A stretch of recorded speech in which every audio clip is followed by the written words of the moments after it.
Welcome to our new presentation video. Today we'll show you our newest feature called Timesheet. The main purpose of the timesheet is to give you quick access to the last matters you've been working on, and also gives you the possibility to quick add multiple time entries.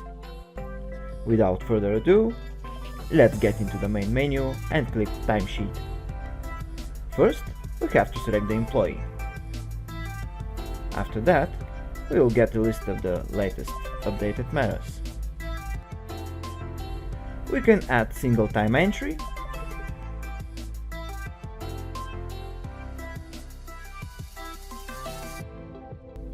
or click the checkbox and add multiple time entries.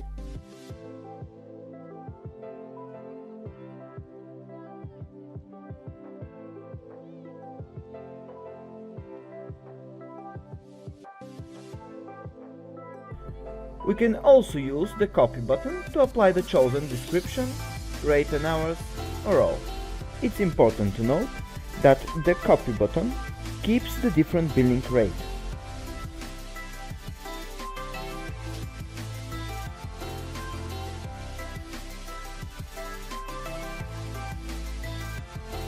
From this drop-down menu, we can select how many matters we want to see in the timesheet. And from this switch here, we can access a 3-week schedule and also add time entries. Go and try it yourself. I'm sure you'll like it. Thanks for watching, and see you soon for more and more new features and functionalities.